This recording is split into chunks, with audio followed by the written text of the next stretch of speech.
আসিফ নজরুল যেদিন ক্ষমতা হারা দিবে সেদিন সে বিপ্লবের বিশ্বাসঘাতক আর হন্তারক হিসেবে সমাজে ঘৃণিত হবে। প্রফেসর ইউনূস আপনি দেখেন, আপনারাও দেখেন, এটা পুরা মন্ত্রণালয় নিয়ে বৈশাখী বাল ফেলাইছে। ওই আপনার উপদেষ্টা সবাইকে ওই নাকি ডিফ্যাক্টো সহপ্রধান উপদেষ্টা, এইটা যা করিছে এটা একজন মানুষের 100 দিনের কাজ না। একটা ভিডিওতে নাকি দাবি করা হয়েছে 3-4 তারিখে রাতে আমি ক্যান্টনমেন্টে ছিলাম, আর্মি অফিসারদের সাথে নিয়ে ভারতের দালালদের নিয়ে আমি মিটিং করেছি। আমি অবাক হয়ে যায়, মানুষের কল্পনারও তো একটা সীমা থাকা উচিত। ভুল বুঝে করছেন তা না, মানে আমরা দুটো টার্ম নিশ্চয়ই খেয়াল করি, জানি। একটা হচ্ছে মিস ইনফরমেশন। জনাব আসিফ নজরুলকে নিয়ে যা করা হচ্ছে এটা কোনোটাই মিস ইনফরমেশন না, এগুলো প্রত্যেকটা ডিসইনফরমেশন।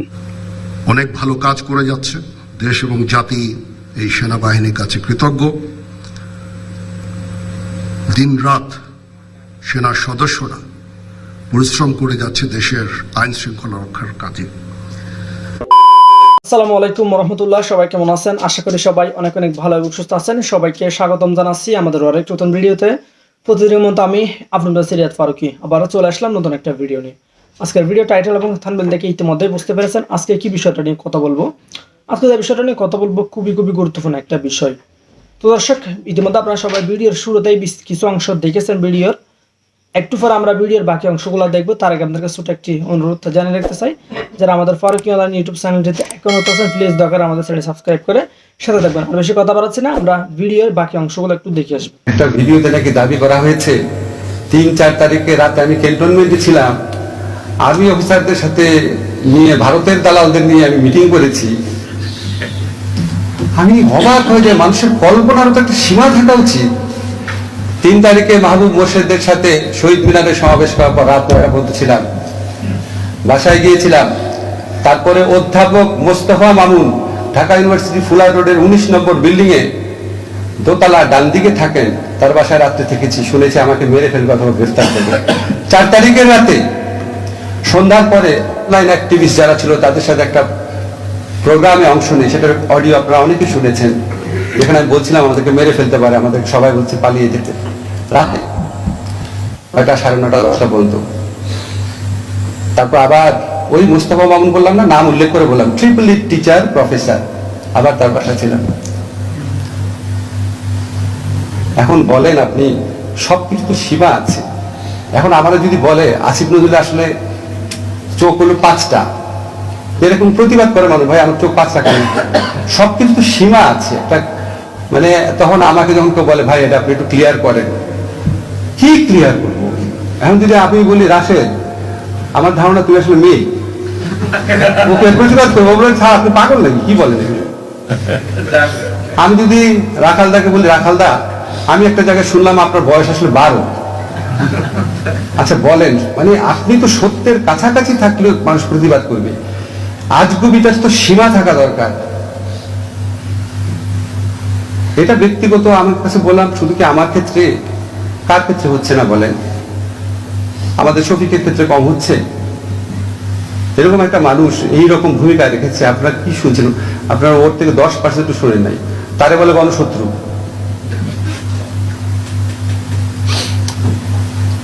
সবকিছু সীমা থাকা দরকার।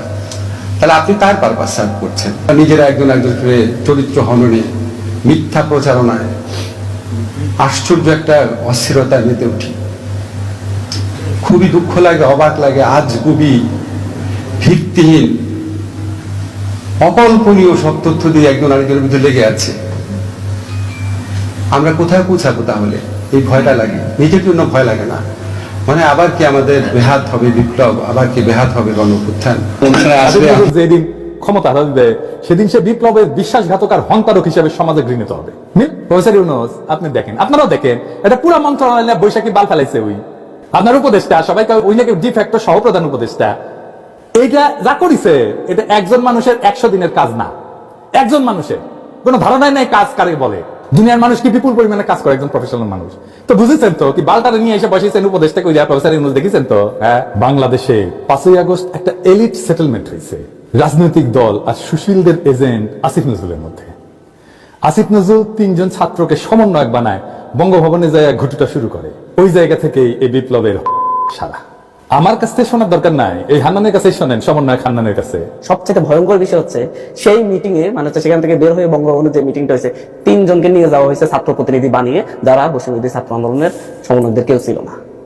এভাবেই সেখানে গভর্নমেন্ট ফরমেশনের একটা চেষ্টা চালানো হয়েছে। আপনারা কি ফাইন্ড আউট করতে পেরেছেন যে কারা এই আমি কাজটি এখানে করলো? আর বেশি কিছু বলতে চাচ্ছি না, জাস্ট এতটুকু বলতে চাচ্ছি। হান্নান নাম বলে নাই যে কে নিয়ে গেছে 3 জন সমন্বয়ককে বানায়, কিন্তু আমরা তো জানি রাজনৈতিক দল আর ক্যান্টনমেন্ট থেকে পানি পড়া নিয়ে আসিফ নজরুল বঙ্গভবনে ঘটনা শুরু করে। আমি বলে প্রথম রেড ফ্ল্যাগ তুলেছিলাম আসিফ নজরুলের বিরুদ্ধে। আসিফ নজরুল যেদিন ক্ষমতা হারাবে সেদিন সে বিপ্লবের বিশ্বাসঘাতক আর হন্তারক হিসেবে সমাজে ঘৃণিত হবে। মিলাই নিয়ে আপনারা, আপনাদের মনে আছে ওই কইছিল যদি মিনিস্টার হইতো সারা জীবন দিয়া কাম করতো। যাই হোক, আজকে আসিফ নজরুল কইছে ওই 100 দিন কি কি খেলাইছে সেটা সে কইছে, সে নিজের 10-এর মধ্যে 4 দিছে, তাও আসেন ওই লিস্টে থেকে দেখি ওই কি কামটা করিছে সেটা দেখি না। আমি এটা করে কাজ দেখাবো আর দেখবো এটা আসলে মন্ত্রণালয়ের কাজ কিনা, আর এই কাজ করতে কত সময় লাগবে। ওই 1 নাম্বার কইছে জুলাই বিপ্লবের সময় আন্দোলনকারীর বিরুদ্ধে দায়ের করা প্রায় সব মামলা ফৌজদারি মামলা প্রত্যাহার করা হয়েছে। গত 1 জুলাই থেকে 5 আগস্ট পর্যন্ত 2024 পর্যন্ত ছাত্র জনতার গণ আন্দোলন দমনে দায়েরকৃত প্রায় সকল ফৌজদারি মামলা প্রত্যাহার করা হয়েছে। ভালো কথা, তো এই কাজ করতে কত টাইম লাগবে? মামলা কে করেছে? পুলিশ করেছে তো, তাই না? আইন মন্ত্রণালয় তো করেনি। লিস্ট কার কাছে আছে? পুলিশের কাছে আছে, স্বরাষ্ট্র মন্ত্রণালয়ের কাছে আছে, তাই না? পুলিশের কাছ থেকে তালিকা আসবে, দেখে দিবে কে? স্বরাষ্ট্র মন্ত্রণালয় দেখে দিবে, আর আইন মন্ত্রণালয়ে সার্কুলার দিতে হবে এই লিস্ট ধরিয়া। এটা এফিশিয়েন্ট অর্গানাইজেশনের একজন মানুষের বড় জোর একদিনের কাজ, একজন মানুষের একদিনের কাজ ম্যাক্সিমাম। আচ্ছা, কি কইছে 2 নাম্বার কাজ? নিয়োগ এবং নিয়োগে সহায়তা। নিয়োগ সহায়তা বা নিয়োগের ক্ষেত্রে যে কাজগুলো করেছে একটু বলি। একটা হচ্ছে বাংলাদেশের প্রধান বিচারপতি সহ আপিল বিভাগে 5 জন বিচারপতি, হাইকোর্ট বিভাগে 23 জন বিচারপতি এবং অধস্তন আদালতে 109 জন বিচারক নিয়োগে সাচিবিক সহায়তা দেওয়া হয়েছে। বাংলাদেশের 61 জেলায় ইতিমধ্যে 4300 জন আইন কর্মকর্তা নিয়োগ প্রদান করা হয়েছে। কি কি নিয়োগ করছে? প্রধান বিচারপতি নিয়োগ করছে, আপিল বিভাগের 5 জন, হাইকোর্ট বিভাগের 23 জন বিচারপতি এবং অধস্তন আদালতে 109 জন বিচারক নিয়োগ করছে। ও উপরে এগুলো নিজে করছে, আর নিচে যে অধস্তন আদালত সেখানে 109 জন বিচারক নিয়োগ কি করছে? সাচিবিক সহায়তা দিছে। তার মানে সেক্রেটারিয়াল সার্ভিসের কি বাংলায় ক্লার্কের কাজ, কেরানির কাজ করে দিছে। মানে এই কথাটা বারবার বলছে, সাচিবিক সহায়তা মানে সেক্রেটারির কাজ। ব্যুরোক্রেসিকে সে সেক্রেটারিয়াল সার্ভিসে নামাইছে, বুঝছেন? ব্যুরোক্রেসি কাজ কি রে বালছুন? সেক্রেটারি সার্ভিস দেওয়া এটা মন্ত্রণালয়ের প্রাইমারি ফাংশন কি জানা আছে? আসিফ নজরুল জানা নাই, আমি শিওর। কি কাজ করিছে, কি খেলাইছে ওটা দেখাইতে হবে। সে প্রাইমারি ফাংশন সে কোনটা কোনটা করিছে, প্রাইমারি ফাংশন দিয়ে বুঝাইতে হবে। তো প্রাইমারি ফাংশন কি একটা মন্ত্রণালয়ের? 3টা: পলিসি মেকিং, গভর্নেন্স এবং অ্যাডমিনিস্ট্রেশন। সাচিবিক ফাংশন না, সাচিবিক সহায়তা দেওয়া না। আচ্ছা আসেন তারপরে দেখি। বাংলাদেশের 61 জেলায় ইতিমধ্যে 4300 জন আইন কর্মকর্তা নিয়োগ প্রদান করা হয়েছে। আমরা ক্ষেত্র বিশেষে আমাদের কোন কোন কর্মকর্তা রাত 9টা-10টা পর্যন্ত কাজ করেছে। আমরা মাঝে মাঝে শুক্রবার অফিস করেছি, আমরা মাঝে মাঝে শনিবার অফিস করেছি। আমি আমার আইন মন্ত্রণালয়ের যত কর্মকর্তা আছে তাদের প্রতি সবার প্রতি ধন্যবাদ জানাচ্ছি। এটা একটা অসম্ভব কর্মযজ্ঞ সম্পাদন করা হয়েছে। বাংলাদেশের ইতিহাসে এত বেশি সংখ্যক নিয়োগ একটা মন্ত্রণালয় থেকে হয়েছে আমার ধারণা আর কোনো নজির নাই। এবং আমাদের কর্মকর্তারা প্রচন্ড পরিশ্রম করেছে। প্রায় 90,000 থেকে 1 লক্ষ আবেদনকে স্ক্রুটিনি করে 4300 জন আইন কর্মকর্তাকে নিয়োগ প্রদান করা হয়েছে গত 3 মাসের মধ্যে। বাংলাদেশের 61 জেলায় ইতিমধ্যে 4300 জন আইন কর্মকর্তাকে নিয়োগ প্রদান করা হয়েছে। এবং কইছে এটা করতে যে একেবারে সে হয়রান হয়ে গেছে, শুক্রবারে কাজ করতে হয়েছে, রাত্রি 9টা পর্যন্ত কাজ করতে হয়েছে। এবং এটা আইন মন্ত্রণালয়ে নিয়োগটা দিছে। 90,000 থেকে 1 লক্ষ আবেদনকে পর্যবেক্ষণ করে নিয়োগটা দিছে। এটা 3 মাস লাগিছে। এটা কি মেলা বড় কাজ? নিয়োগ দেওয়া কি মন্ত্রণালয়ের কাজ নাকি রে বালছিউন? কেঙ্গা করে নিয়োগ করতে হয় এর জিনিসটাই তো জানিস না। ম্যানেজমেন্টের জিরো স্কিল, কিছুই জানে না, বুঝেছেন? দেখেছেন? আমি ক্যান্ডিডেটের কি কোয়ালিফিকেশন চাইতেছি সেটা ঠিক করে এটা আউটসোর্স করে দিলেই হয়। বাংলাদেশে মেলা এইচআর কনসালটেন্সি হাউস আছে, ব্রাইট পোলাপান কাজ করে। নাম কইয়া দিব? নাম আর কইলাম না, থাক, আবার ক্যাম্পেইন হয়ে যাবে। কিন্তু এইচআর কনসালটেন্সি আছে অনেক অনেক, 1টা 2টা না, মেলা। ওদের কাছ থেকে একটা প্রপোজাল নেওয়া যাইতো, কে কত টাকা নিবে। আমি আমার ব্যুরোক্রেসিকে আমি কেন এই রিক্রুটমেন্ট নিয়োগে কাজে লাগাবো? এটা কি ব্যুরোক্রেসির কাজ নাকি? এবং আপনারা ব্যুরোক্রেটরা, আপনারাও হয়েছেন মাল এক একটা। হাসিনা বানাইছে, আপনারা কইবার পারেন না যে এটা ব্যুরোক্রেসির কাজ না? জানেন না তো। 5 নাম্বার, বর্ডার গার্ড বিস্ফোরক মামলার জন্য 20 জন পাবলিক প্রসিকিউটর নিয়োগ দেওয়া হয়েছে। ভালো কাজ, ঠিক আছে, এটা মন্ত্রণালয়ের কাজ। বর্ডার গার্ড বাংলাদেশে বিস্ফোরক মামলা পরিচালনার জন্য 20 জন স্পেশাল পাবলিক প্রসিকিউটরকে নিয়োগ দেওয়া হয়েছে। কয়দিন সময় লাগে? ধরলাম মেলা বড় জোর, একজন মানুষের 1 সপ্তাহের কাজ। 6 নাম্বার, আন্তর্জাতিক অপরাধ ট্রাইব্যুনাল পুনর্গঠন করা হয়েছে। আন্তর্জাতিক অপরাধ ট্রাইব্যুনাল পুনর্গঠন করেছে আমরা, এটা আপনারা জানেন, এটা আমাদের অন্যতম প্রধান এজেন্ডা ছিল। এবং এরপর চিফ প্রসিকিউটর সহ 11 জন প্রসিকিউটরকে নিয়োগ প্রদান করা হয়েছে। এটা একটা সলিড কাজ, এটা মন্ত্রণালয়ের কাজ। একজন ভালো চিফ প্রসিকিউটর নিয়োগ দেওয়া হয়েছে, এটাও একটা প্রশংসাযোগ্য কাজ হয়েছে। তবে নষ্ট করেও না, দিনে 2 বার করলে সঠিক টাইম দেয়। যাই হোক, তারপর কি 7 নাম্বার কইছে যে স্পেশাল প্রসিকিউটরাল অ্যাডভাইজার হিসেবে বিদেশি এবং দেশি বিশেষজ্ঞ পর্যায়ে আইনজীবীরা নিয়োগপ্রাপ্ত হচ্ছেন। স্পেশাল প্রসিকিউটরাল অ্যাডভাইজার হিসাবে বিদেশি এবং দেশি বিশেষজ্ঞ পর্যায়ের আইনজীবীরা নিয়োগ প্রাপ্ত হচ্ছেন। বিদেশি যিনি আছেন ওনার নিয়োগপত্র সম্পন্ন হয়েছে আজকে, আপনারা 2-1 দিনের মধ্যে জানবেন। দেশি যিনি আছেন আইন বিশেষজ্ঞ, ওনার একটা প্রসেসের মধ্যে রয়েছে, আশা করি এই সপ্তাহের মধ্যে এটা হয়ে যাবে। কয়জন দিচ্ছেন এটা বলতে হবে তো। বিদেশে যিনি আছেন নিয়োগপত্র সম্পূর্ণ হয়েছে আজকে, বিশাল কাজ করে দিতে। এটা অ্যাপয়েন্টমেন্ট লেটার তৈরি করেছে, বিশাল কাজ। ওরে বাপরে, ওর কইছি আমি এটা করেছি। দেশে যিনি আছেন ওনারটা এই সপ্তাহের মধ্যে হয়ে যাবে। ওরে বাবা, 1 সপ্তাহ লাগবে এটা অ্যাপয়েন্টমেন্ট লেটার তৈরি করতে, বুঝেছেন তো কেমন তালে ভর। তার মানে 2 জন নিয়োগ দিছে, বুঝছাও, একজন বিদেশ থেকে একজন দেশ থেকে। এই 2টা নিয়োগ দিতে তারা হয়রান হয়ে গেছে আর কি। আর কি অ্যাটর্নি জেনারেল অফিসে 239 জন আইন কর্মকর্তা নিয়োগ করা হয়েছে। অ্যাটর্নি জেনারেল অফিসে 239 জন আইন কর্মকর্তা, অ্যাটর্নি জেনারেল, অতিরিক্ত অ্যাটর্নি জেনারেল, সহকারী attorney general, deputy attorney general, এই 229 জন আইন কর্মকর্তাকে নিয়োগ প্রদান করা হয়েছে। এটাও তো হেডহান্টিং কমিটি দিয়ে করা যেত, তাই না? আন্তর্জাতিক অপরাধ ট্রাইব্যুনাল অ্যাক্ট যেটা ছিল 1973-তে, আমরা যখন একটা সংস্কারের উদ্যোগ নিলাম, আমরা চেয়েছি বিচারটা যেন বৈশ্বিক পর্যায়ে, দেশীয় পর্যায়ে গ্রহণযোগ্য হয়, একই সাথে এটার মাধ্যমে যেন সুবিধা নিশ্চিত করা হয়। এই জন্য আমরা ব্যাপক কনসালটেশন করেছি। আপনারা দেখেছেন আমরা ওপেন গোল টেবিল বৈঠক করেছি। এরপর দেশি বিদেশি বিভিন্ন এক্সপার্ট, 3 জন বিদেশি এক্সপার্ট সহ প্রায় কমপক্ষে 20 থেকে 25 জন এক্সপার্টের আমরা ওপিনিয়ন নিয়েছি। আন্তর্জাতিক অপরাধ ট্রাইব্যুনাল অ্যাক্ট যেটা ছিল সেটা সংস্কারের ক্ষেত্রে গোল টেবিল বৈঠক করেছে। দেশি বিদেশি 3 জন এক্সপার্ট সহ প্রায় 20 থেকে 25 জন এক্সপার্টের ওপিনিয়ন নেওয়া হয়েছে। ভালো কাজ, বহুত কাম করেছে। কয়জন মানুষের কয় কর্মঘন্টা লাগে এই কাম করতে। এবার আসিছে আমার এলাকায়, বুঝছো, এই ধরনের কাজটা আমিও করি। এই কাজটা আমি করি, অ্যাডভাইজারি বোর্ড বলি আমরা। নানা দেশে অ্যাডভাইজারি বোর্ডে কে কে থাকবে সেটা ঠিক করি, ওনাদের সাথে আলাপ করি, তারপরে কন্ট্রাক্ট সাইন করি, তারপরে অ্যাকচুয়াল বোর্ড মিটিং করি। সেটা ওনারা আইসা করতে পারে প্যারিসে, অথবা ভার্চুয়ালি করতে পারে। অনেক সময় আইসা করে, তখন আসা যাওয়ার টিকিট ইত্যাদি ইত্যাদি মেলা কিছু, হোটেল টোটেল সবকিছু করা লাগে। তারপরে ওই যে সিদ্ধান্ত লেখা লাগে, কি হয়েছে, ওই যে মিনিটস রেডি করা লাগে। এটা একজন মানুষের, মানে আমি যেহেতু করি আমি জানি, আমার কখনো কখনো 40 থেকে 80 ঘন্টার কাজ, মানে 1 থেকে 2 সপ্তাহের কাজ একজন মানুষের। এটা বিশাল কাজ করেছে ওই। আর কি করেছে, বিশেষ নিরাপত্তা বাহিনী সংশোধন অধ্যাদেশ 2024, জাতির পিতার পরিবার সদস্যদের নিরাপত্তা রহিতকরণ অধ্যাদেশ 2024 সহ মোট 10টি আইন প্রণয়নে ভেটিং সহযোগিতা প্রদান করেছি। বিশেষ নিরাপত্তা বাহিনীর সংশোধন অধ্যাদেশ 2024, জাতির পিতার পরিবারের সংশোধন নিরাপত্তা নিশ্চিতকরণ অধ্যাদেশ 2024 সহ মোট 10টি আইন প্রণয়নে ভেটিং সহযোগিতা প্রদান করা হয়েছে। ঠিক আছে, এটা একটা কাজ, বড় কাজ না, ছোট কাজ। ছোট কাজ, এটা একজন মানুষের কাজ না। ভেটিং হয়তো অনেকজন মিলে করে আর কি, ধরলাম আর কি। এটা 10 জন মানুষের 1 সপ্তাহের কাজ। আর কি, এছাড়া 95টি প্রজ্ঞাপন, 33টি বৈদেশিক চুক্তি ও সমঝোতা স্মারকের ভেটিং করা হয়েছে আইন মন্ত্রণালয়ের পক্ষ থেকে। এই ভেটিং গুলোর মধ্যে, প্রজ্ঞাপনের মধ্যে একটা কথা উল্লেখ করে বুঝতে পারবেন, 11টা যে সংস্কার কমিশন হয়েছে, এই পুরা জিনিসটার ভেটিং আমরা আইন মন্ত্রণালয় থেকে করেছি। 95টা প্রজ্ঞাপন, 33টা বৈদেশিক চুক্তি, সমঝোতা স্মারকের ভেটিং করা হয়েছে, 11টা সংস্কার কমিশনের ভেটিং করা হয়েছে। এটা কয়জনের কাজ, কতক্ষণের কাজ? এটা একটা কাজ, কিন্তু বড় কাজ না, ছোট কাজ। হাইকোর্ট বিভাগ, আপিল বিভাগের বিচারক নিয়োগের ক্ষেত্রে একটা আইন প্রণয়নের চেষ্টা করা হচ্ছে, শুনেন। এছাড়া আমরা একটা খুব বড় পদক্ষেপ নিতে যাচ্ছি, এটা হচ্ছে হাইকোর্ট বিভাগ এবং আপিল বিভাগে বিচারক নিয়োগ নিয়ে। আপনারা জানেন বিভিন্ন সময় সরকারের আমলে অনেক অভিযোগ উত্থাপিত হতো।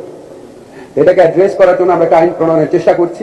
এটা একটা কাজ, এবার এটাও কাজ করে চালাইতেছে, আমি চেষ্টা করেছি, এটাও কাজ করে, বুঝছাও। আমাদেরকে ভালসুন ভাবিছে, বসে বসে বেতন খাচ্ছে, আর কিছু না।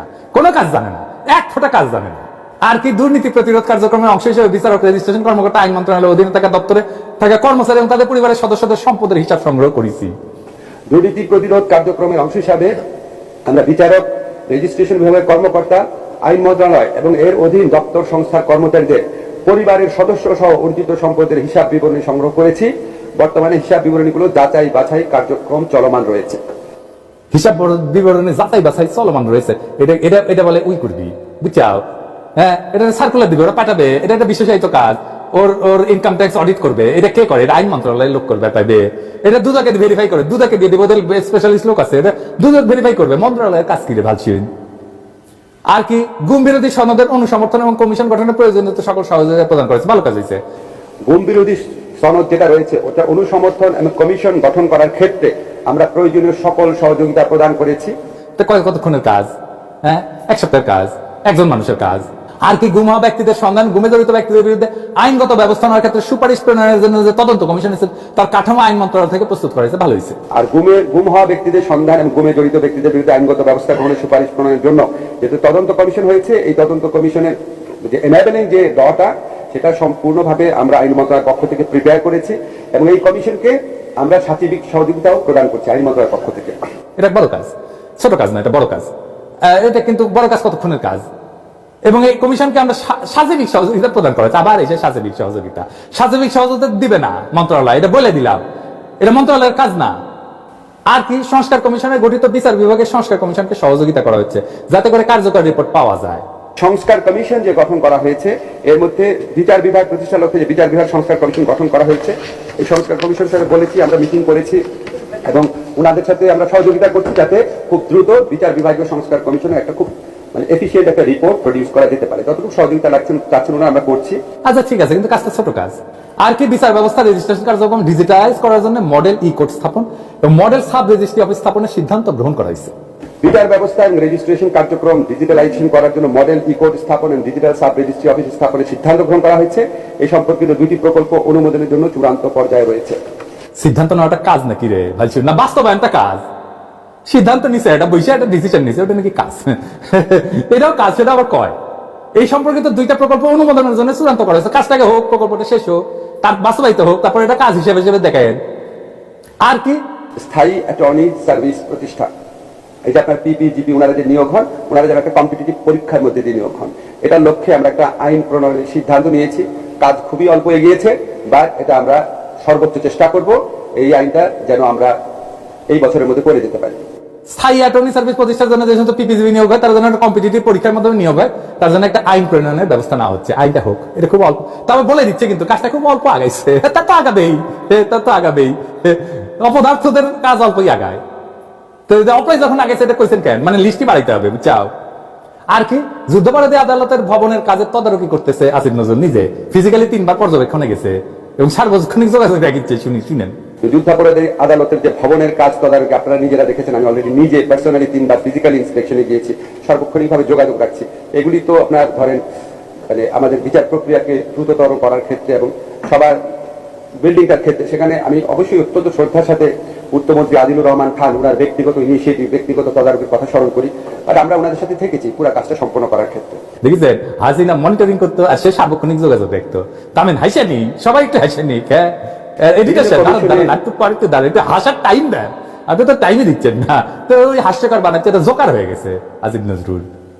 আর কি বিভিন্ন কমিশনের লোক নিয়োগের ক্ষেত্রে আইনগত দিক পর্যালোচনা, যেমন পাবলিক সার্ভিস কমিশন, নির্বাচন কমিশন, যেমন নিয়োগের প্রক্রিয়াটা কি হবে তা করে দেওয়া হচ্ছে। বিভিন্ন কমিশনে লোক নিয়োগের যে আইনগত দিক পর্যালোচনা, ধরেন পাবলিক সার্ভিস কমিশনে বা নির্বাচন কমিশনে নিয়োগের প্রক্রিয়াটা কি হবে, এই সম্পূর্ণ আইনগত পর্যালোচনাগুলো আমরা করে দিই যে কোনো নতুন নিয়োগের ক্ষেত্রে।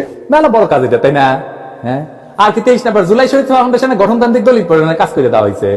জুলাই শহীদ ফাউন্ডেশনের গঠনতান্ত্রিক যে দলিল সেটা আমরা প্রণয়ন করে দিয়েছি জুলাইয়ের স্পিরিটকে ধরে রাখার জন্য। জুলাই গণ অভ্যুত্থানে আমাদের ছাত্র জনতা যারা নিহত হয়েছেন, যারা আহত হয়েছেন, ওনাদের স্পিরিটকে ধারণ করার জন্য এই জুলাই ফাউন্ডেশন গঠন করা হয়েছে এবং ওনাদেরকে যারা চিকিৎসা সহযোগিতা দেওয়ার জন্য এবং আর্থিক আপনার ক্ষতিপূরণের মতোই ওনাদের যে লস হয়েছে তো ক্ষতিপূরণ দিয়ে হবে না, এটা পুরো প্রক্রিয়াটা দেখাশোনা করছে জুলাই শহীদ ফাউন্ডেশন।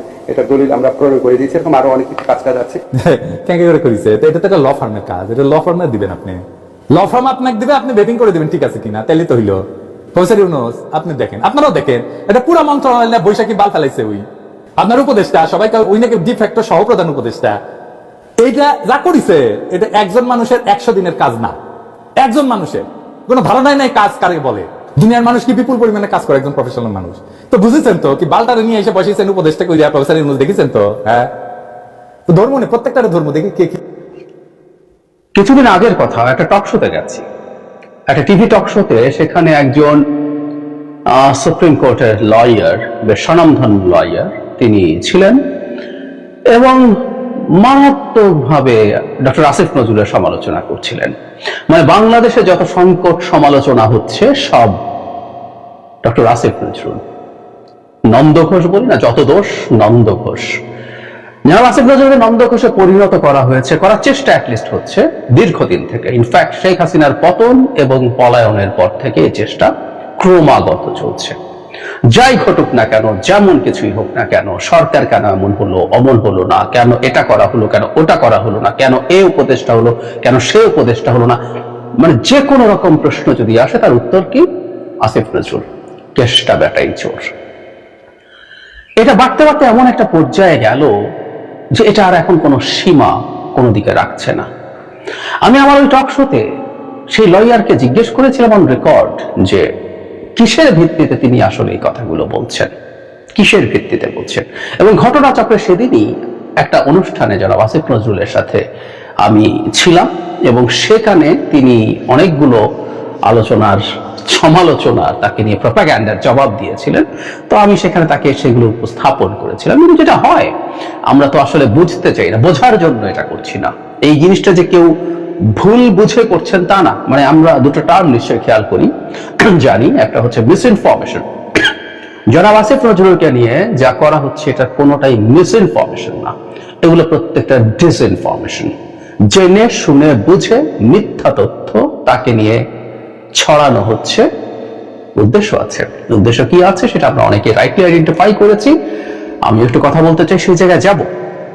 সম্প্রতি আবার তাকে নিয়ে মানে আরো বহু কিছু বানিয়ে দেওয়া হয়েছে, সেটার কিছুটা জবাব জনাব আসিফ নজরুল দিয়েছেন। আমি একটু ওনার কথা থেকে, উনি একটা অনুষ্ঠানে ছিলেন, এই অনুষ্ঠানে তিনি কিছু কথা বলেছেন, সেটা বাংলাদেশের বিভিন্ন মিডিয়াতে এসছে, আমি সেখান থেকে একটু পড়ি, ভিডিও পাওয়া যায়, আপনারা দেখে নেবেন। আমাদের কাজের সমালোচনা করবেন, সমস্যা নেই, আসিফ নজরুল বলছেন, কিন্তু যখন সম্পূর্ণ আজগুবি মিথ্যা তথ্য দিয়ে ব্যক্তিগত চরিত্র হনন করা হয়, তখন মনে হয় সমালোচনাটি অসৎ উদ্দেশ্যে করা। এই সরকারকে শক্তিহীন করা, আন্দোলনকারী মানুষের মধ্যে অনৈক্য নিয়ে আসা, দেশকে অস্থিতিশীল করা, পরাজিত শক্তির হাতে অস্ত্র তুলে দেওয়ার অভিপ্রায় এগুলো করা হয়। তখন মনে হয় এই দেশকে ঘিরে আমাদের এক প্রতিবেশী দেশের স্ক্রিপ্ট আছে না, শেখ হাসিনা চলে গেলে আর কেউ দেশ চালাতে পারবে না, অথবা দেশ উগ্রবাদীদের খপ্পরে পড়বে, তার কোনো বিকল্প নেই। এই ভারতীয় স্ক্রিপ্ট এখানে রূপায়িত করার চেষ্টায় নেমেছে কিছু মানুষ। খুব মন দিয়ে খেয়াল করুন, প্রতিটা কথা অক্ষরে অক্ষরে সঠিক বলে আমি বিশ্বাস করি। গঠনমূলক পরামর্শ দেওয়ার আহ্বান জানিয়ে আসিফ নজরুল বলেন, যদি নিজেরা ঝগড়াঝাটি করে, নিজেরা নিজেদের কুৎসা রটাই, চরিত্র হনন করি, মিথ্যা তথ্য দেই, তাহলে ছাত্র জনতার আত্মবলিদানের প্রতি অশ্রদ্ধা জানানো হয়। তিনি নিজের বিরুদ্ধে অপপ্রচার নিয়ে উনি বলছেন যে অভিযোগ নেই, কিন্তু যাতে সত্য বলা হয় সেই প্রসঙ্গে বলছেন। এছাড়া বিভিন্ন পর্যায়ে মানুষের অবদানের কথা তিনি বলছেন। বলার পর ইনফ্যাক্ট সম্প্রতি তাকে নিয়ে যখন কথাবার্তা হয়েছে তখন তিনি বলছেন 5 আগস্টের আগে তথ্য উপদেষ্টা নাহিদ, মানে নাহিদ সম্পর্কে আসিফ সারা ফেসবুকে কোন পত্রিকার রিপোর্টকে সবচেয়ে বেশি কোট করতেন, আপনারা খুলে দেখেন কোন পত্রিকা। এখন যদি ওই পত্রিকার বিরুদ্ধে উঠে পড়ে লাগে, আমি কি জুলাই আগস্ট গণঅভ্যুত্থানের ভূমিকা দেখবো না, গত 15 বছরের ভূমিকা দেখবো না? অবশ্যই আমার প্রতিবাদের ভাষা থাকবে, অবশ্যই প্রতিবাদ করব। কোন পত্রিকার কোনো কিছু পছন্দ না হলে বলবো, বলিষ্ঠভাবেই বলবো, কিন্তু তাকে তো আমি জুলাই গণঅভ্যুত্থানের শত্রু বানাতে পারি না। চ্যালেঞ্জ করলাম, খুলে দেখেন ওই আন্দোলনে যারা বড় বড় নেতা ছিলেন কোন পত্রিকার লেখা বেশি কোট করেছেন। প্রথম আলো, ডেইলি স্টারের কথা বলা হচ্ছে, বিশেষ করে প্রথম আলোর কথা এখানে বলা হচ্ছে। সাম্প্রতিক সময়ে প্রথম আলোকে নিয়ে কি হয়েছে দেখেছেন, আমি আমার অভিজ্ঞতাও নিশ্চয়ই শেয়ার করব। এরপর তাকে আরো নানান কথাবার্তা বলা হয়েছে। এর মধ্যে একটা খুব গুরুত্বপূর্ণ বিষয় ছিল, সেটা হচ্ছে তিনি 3 থেকে 5 তারিখ, এটা খুব ইন্টারেস্টিং, নাকি সেনানিবাসে বসে তিনি ভারতের মানে রয়ের এজেন্ট এবং বাংলাদেশের ভারতীয় দালালদের সাথে বসে তিনি নাকি মানে ষড়যন্ত্র করার চেষ্টা করেছেন, কিভাবে বাংলাদেশকে আবার শেখ হাসিনা চলে গেলেও কিভাবে ভারতের হাতেই কার্যত রেখে দেওয়া যায়। এই ধরনের উনি ওনার বক্তব্যে এটা বলেছেন। এবং উনি এখানে 3 তারিখ কি করেছেন, 4 তারিখ কি করেছেন, আমি একটু আপনাদেরকে জানাই। উনি 3 তারিখ ওখানে মাহবুব মোর্শেদ ছিলেন, তিনি শহীদ মিনারে প্রোগ্রাম করেছেন। এরপর তিনি ঢাকা ইউনিভার্সিটির একজন প্রফেসরের বাসায় গেছেন, সেই বাসা কোথায়, কত নম্বর বাসা, কোথায় বাসা, সবকিছু বলছেন। 4 তারিখ তিনি ক্লিয়ারলি বলেছেন, জানিয়েছেন উনি একটা বহু বিদেশে থাকা বহু মানুষের সাথে তিনি মানে থেকেছেন একটা ওয়েবিনারে। সেই ওয়েবিনারে অনেক কথাবার্তা হয়েছে, উনি বাঁচার আকুতি জানিয়েছেন। এই সব কিছু খুব ক্লিয়ারলি বলেছেন তিনি। এবং আমাদের অত্যন্ত প্রিয় মানুষ জনাব ফাহাম আব্দুস সালাম, এটা নিয়ে কথা বলেছেন। ডক্টর আসিফ নজরুলকে এই ধরনের ভিলেইন বানানোর চেষ্টা নিয়ে 4 তারিখ নিয়ে ফাহাম ভাই যেটা বলছেন আমি একটু পড়ি। আসিফ নজরুল 4 তারিখ রাতে আমাদের সাথে হাজার হাজার মানুষের সাথে জুম মিটিং করছিলেন, প্র্যাকটিক্যালি উনি জীবন ভিক্ষা করছিলেন। এখন শুনি উনি নাকি ওই রাতেই ইন্ডিয়ানদের সাথে গোপনে প্ল্যান করছিলেন। আর সব যদি ইন্ডিয়ানদের প্ল্যানই হয় তাহলে জুলাই বিপ্লবকে বিপ্লব বলেন কিভাবে? তার মানে আমরা বুঝতেই পারছি ফাহাম ভাই এটাকেও খুব স্ট্রংলি এন্ডোর্স করছেন। এই ইউনিটটার কথা আমরা সবাই জানি, অনেকেই জানি। সো এটাও বলা হলো এবং শেষ পর্যন্ত তাকে আসলে বলতেই হয়েছে। এখন প্রশ্ন হচ্ছে ডক্টর আসিফ নজরুল কেন নন্দ ঘোষে পরিণত হলেন, এবং এখানে সরকারের যথেষ্ট কার্যকর ভূমিকা দেখছি বলে আমি মনে করি না। ডক্টর আসিফ নজরুলের যদি এত প্রবলেম হয়, এত খারাপ তিনি হয়ে থাকেন, তাহলে তাকে সরকার থেকে বের করে দেওয়া উচিত, তাকে বরখাস্ত করা দরকার, আমিও মনে করি। আর যদি সেটা না হয়ে থাকে, আমরা সরকারের দিক থেকে এবং বিশেষ করে আমাদের এই গণঅভ্যুত্থানের সবচেয়ে গুরুত্বপূর্ণ ভূমিকা পালন করা আমাদের ছাত্র সমাজের যারা প্রতিনিধি আছেন, আমাদের সমন্বয়ক এবং 3 জন, 2 জন সরাসরি সমন্বয়ক এবং ছাত্রদের সাথে সংশ্লিষ্ট আরেকজন উপদেষ্টা আছেন, আমরা কি তাদের জায়গা থেকে এই প্রতিবাদ দেখছি না? আমরা অন্য সমন্বয়কদের দিক থেকে এই প্রতিবাদ দেখছি না। আসিফ নজরুল সাহেবের সমালোচনা হতেই পারে, মানে পৃথিবীতে কোনো মানুষ ভুল ত্রুটির ঊর্ধ্বে না। তিনি ইভেন উপদেষ্টা হিসেবে দেখলাম নিজের একটা ইভ্যালুয়েশন করতে গিয়ে উনি নিজেকে 10-এ 4 দিয়েছেন, মানে 4, আমরা 33-এ পাস আগের সিস্টেমে ধরলে কোন রকমে পাশ করেছেন সেটা বলা যায়, 50%ও দেননি তাকে। উনি নিজে স্বীকার করছেন তার ব্যর্থতার জায়গা আছে। এমনকি যে সময়টা বাংলাদেশের সরকার গঠিত হচ্ছে, যে সময়টা তিনি বা তাকে সেনাবাহিনী প্রধান ডেকে নিয়েছিলেন, সেখানেও এই প্রসিডিউরাল কোনো না কোনো সমস্যা কি আছে কিনা সেটা দেখা যেতে পারে। কিন্তু ডক্টর আসিফ নজরুল ভারতের দালাল, মানে জাস্ট চিন্তা করি আমরা, মানে ওই যে বলছি যে আসলে আমরা তো যারা দীর্ঘদিন শেখ হাসিনা রেজিমের বিরুদ্ধে বিভিন্ন ফর্মে লড়াই করেছি, তাদের কাছে আসিফ নজরুল অতি পরিচিত মানুষ। বছরের পর বছর কনসিস্টেন্টলি কিভাবে আওয়ামী লীগের বিরুদ্ধে তিনি লড়াই করেছেন তার ইন্টেলেকচুয়াল এবিলিটি দিয়ে, আমাদের সবার দেখা আছে, সবার জানা আছে। শেষে এসে তো রাজপথে ছিলেন, জীবনের ঝুঁকি নিয়েছেন ফর শিওর। ওই সময়গুলোতে উনি থাকলেন, উনি রাস্তায় থেকেছেন, উনি জীবনের ঝুঁকি নিয়েছেন এবং উনি জীবনের ঝুঁকি নিয়েছেন উনি ভারতের দালাল। এবং এটা নাটক বলতে পারেন কেউ, যে উনি ভারতের হয়ে এই নাটকটা করেছেন, তার জীবনের ঝুঁকি টুকি ছিল না।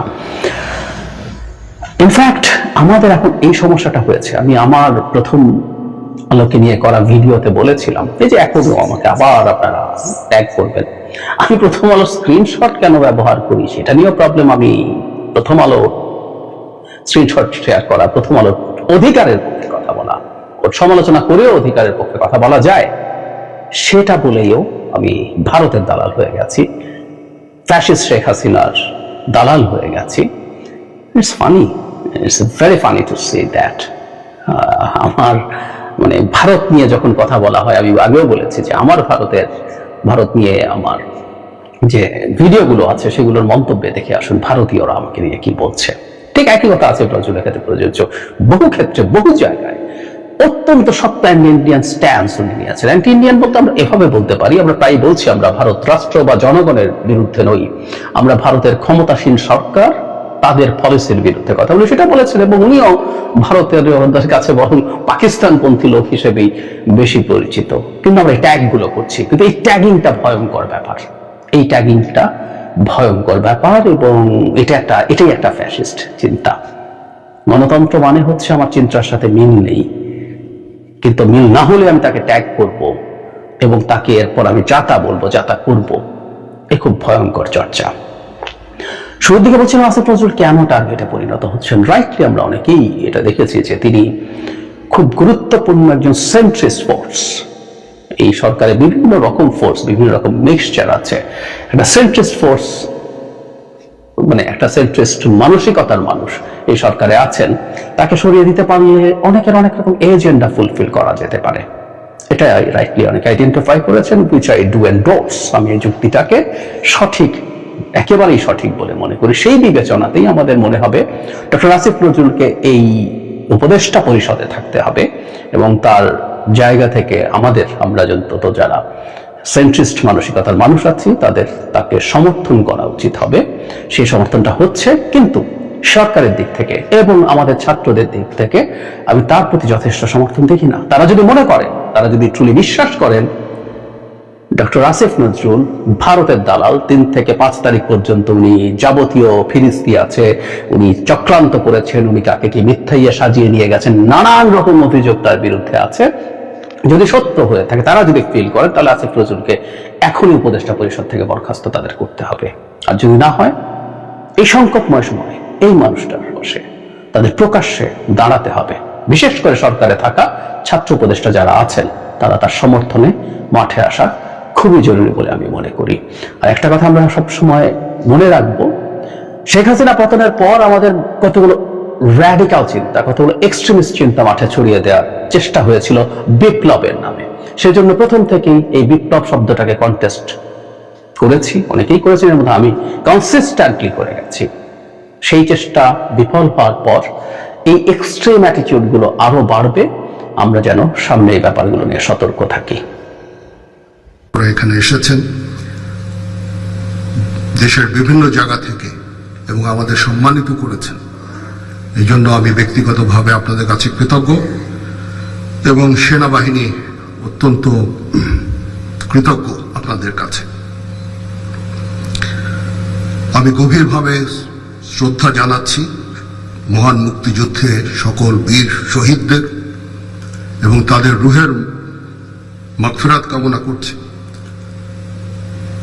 তাছাড়াও বাংলাদেশ সেনাবাহিনীর বহু সেনা সদস্য দেশ এবং বিদেশকে আত্মত্যাগ করেছেন, তাদেরকে আমি স্মরণ করছি এবং তাদের রুহের মাগফিরাত কামনা করছি। আজকে আপনারা বীর মুক্তিযোদ্ধা বৃন্দ আমাদের এখানে এসেছেন, আমাদের সম্মানিত করেছেন। আপনাদের ঋণ আমরা কোনোদিন শোধ করতে পারবো না। আপনারা জাতির শ্রেষ্ঠ সন্তান, আমাদের পথিকৃৎ। আপনারা খালি মুক্তিযুদ্ধ করে দেশ স্বাধীনই করেননি, পরবর্তীকালে সেনাবাহিনী যখন নতুন ছিল, সৃষ্টির সময় থেকে এই সেনাবাহিনীর আপনারা অবদান রেখেছেন। আপনাদের এই অবদানের ফলশ্রুতিতেই আজকে যে সেনাবাহিনী আমরা এখানে দাঁড়িয়ে আছি, সেই সেনাবাহিনী, এবং এই সেনাবাহিনী দেশের ক্রান্তিকালে অনেক ভালো কাজ করে যাচ্ছে। দেশ এবং জাতি এই সেনাবাহিনীর কাছে কৃতজ্ঞ। দিন রাত সেনার সদস্যরা পরিশ্রম করে যাচ্ছে দেশের আইন শৃঙ্খলা রক্ষার কাজে। তাছাড়াও আমরা দেশ এবং জাতি গঠনের বিভিন্ন কাজে আমরা নিয়োজিত আছি। ইউএন মিশনে আমরা কাজ করে যাচ্ছি, বিশ্ব শান্তি রক্ষায় আমরা কাজ করে যাচ্ছি। ডিজাস্টার রিলিফ কাজেও আমরা করে যাচ্ছি এবং আমরা পারদর্শিতা অর্জন করেছি। এটা একমাত্র সম্ভব হয়েছে আপনাদের ঐকান্তিক প্রচেষ্টা। আপনারা যে আমাদেরকে যেভাবে প্রশিক্ষিত করেছেন, যেভাবে মোটিভেটেড করেছেন, যেভাবে আমাদের দিক নির্দেশনা দিয়েছেন, তার ফলশ্রুতিতে আজকে এই সেনাবাহিনী এই বর্তমান জায়গায় আছে। এটার কৃতিত্ব অবদান সম্পূর্ণই আপনাদের। আপনারা আমাদের দোয়া করবেন যেন আমরা ভবিষ্যৎ সময়ে, সামনে আরো সময় আছে, একটু ডিফিকাল্ট সময় পার করতে হবে আমাদের, এবং আমরা যেন দেশ এবং জাতিকে একটা ভালো জায়গায়, একটা নিরাপদ জায়গায় নিয়ে যেতে পারি, সেজন্য আমাদের জন্য দোয়া করবেন। আমরা আপনাদের আজকে যে সামান্য কিছু উপঢৌকন দিলাম, আমরা অত্যন্ত, আর আজকে শান্তিকালীন যে পদক যারা প্রাপ্ত হলেন তাদেরকেও কাজ করি। ইনশাল্লাহ আমরা এই দেশের এই ক্রান্তি লগ্ন থেকে দেশকে উদ্ধার করতে সক্ষম হব, একটা শান্তি সুশৃঙ্খল ভবিষ্যতের দিকে যেতে সক্ষম হব। আজকের এই অনুষ্ঠানে আবার আপনাদের কাছে আমি কৃতজ্ঞতা জানাচ্ছি। আপনারা এসে আমাদের সম্মানিত করেছেন। এই অনুষ্ঠান যারা সুন্দরভাবে আয়োজন করেছেন তাদের প্রতিও কৃতজ্ঞতা। সবাই ভালো থাকবেন। কমেন্ট সেকশনে জানাতে ভুলবেন না। আমাদের চ্যানেলে নতুন থাকলে চ্যানেল সাবস্ক্রাইব করে সাথে থাকবেন। এই বিষয়টা নিয়ে আপনার প্রতিক্রিয়া দ্রুত কমেন্টে জানিয়ে ফেলুন। দেখা হবে না কোনো ভিডিওতে। ভালো থাকবেন, সুস্থ থাকবেন। আল্লাহ হাফেজ।